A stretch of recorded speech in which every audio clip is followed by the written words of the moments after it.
Hi, I'm Emily Marcini, and this is Recovering America's Wildlife Act for the oral portion of Exam 1.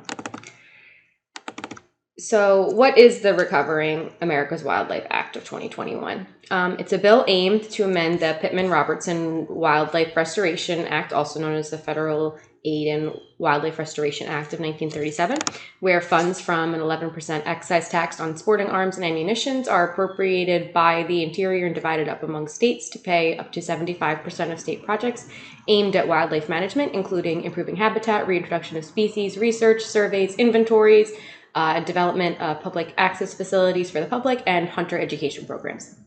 And while this is a great way to ensure funds for wildlife work gets done, for example, my job was safe during the pandemic because those funds couldn't be used for anything else, there has been a push for a broader source of funding, and hunters are obviously the main group that purchase ammunition and firearms, and that along with their hunting licenses, they're the main source of funds for wildlife programs across the country. And with hunters' numbers declining, there's concern that funds could be dwindling, hence why the Restoring America's Wildlife Act comes in.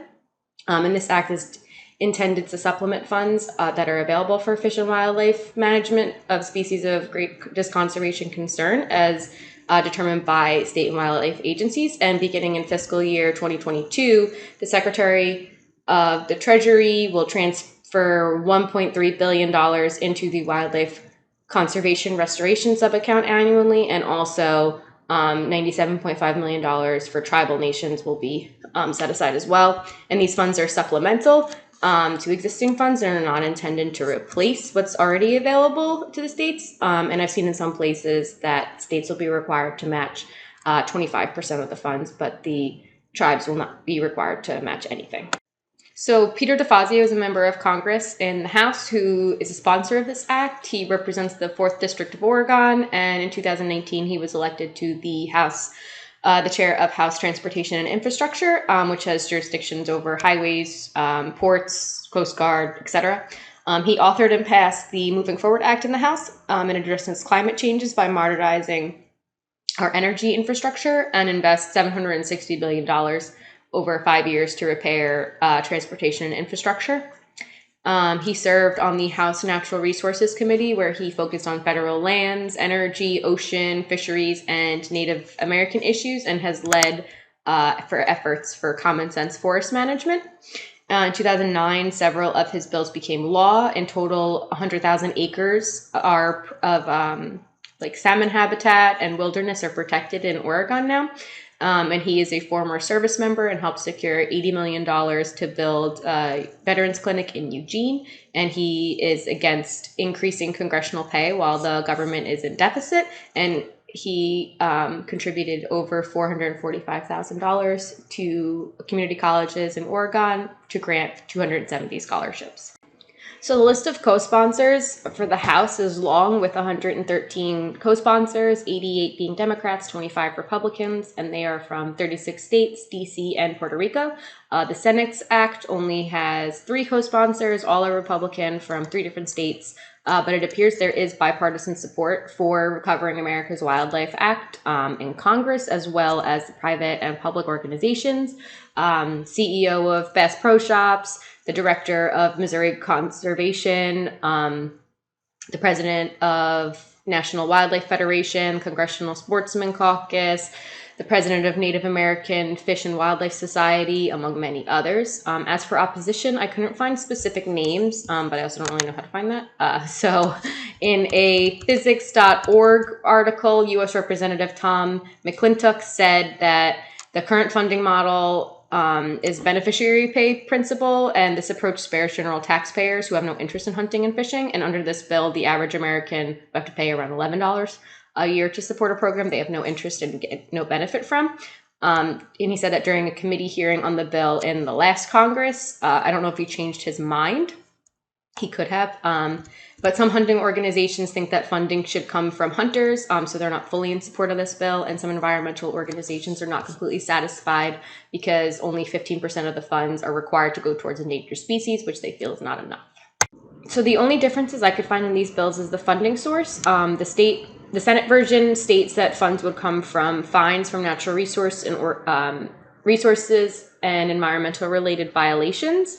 But the House does not currently have a source of funding identified. And overall, these bills look very similar with almost identical wording. And that's likely done on purpose because the House and the Senate have to vote and pass similar bills before it can be passed into law.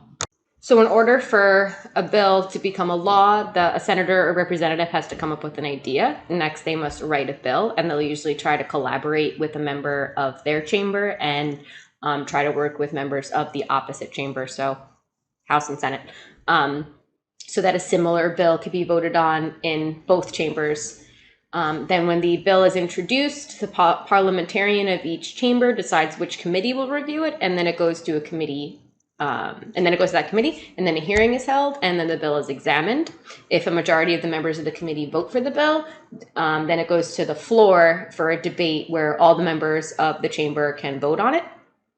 The process happens in the House and the Senate, not simultaneously, but it's important for members to work together to have similar bills because a law cannot be passed unless the Senate and the House vote on similar bills.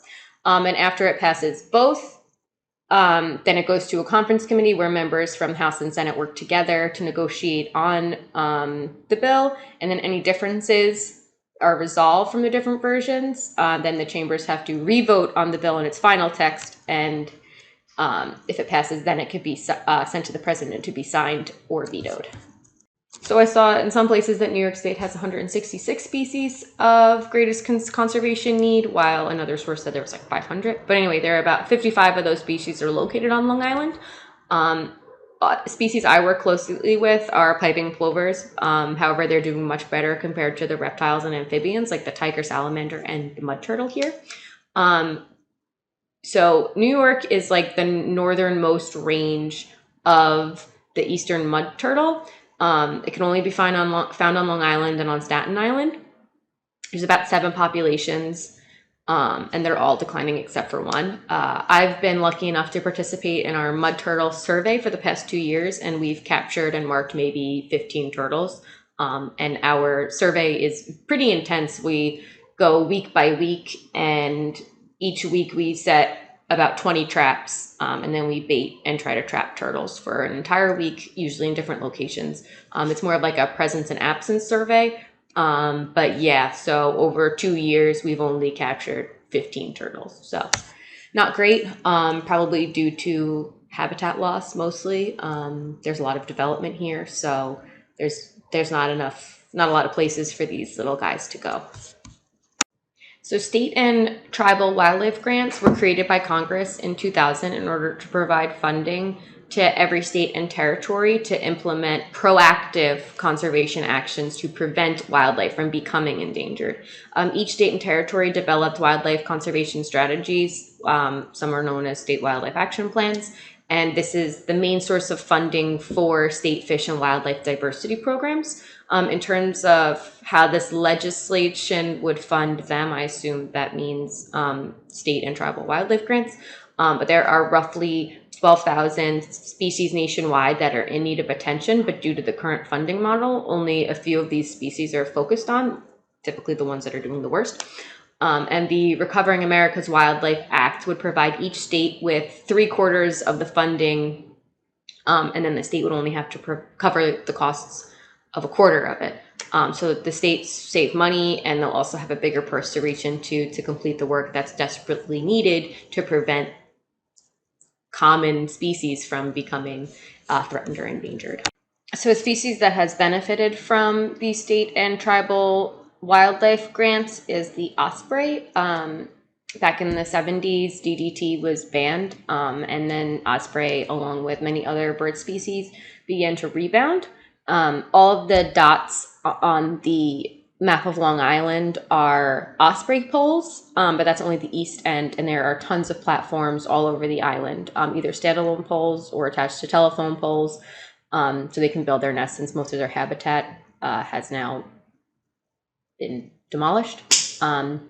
But osprey are now of special concern instead of threatened or endangered. They've been pretty successful year after year. Back in the 80s is when they began monitoring. By they, I mean state and environmental groups. They monitor, and they also put up posts so to help them in their breeding efforts. And I believe that is it. Hope you enjoyed it.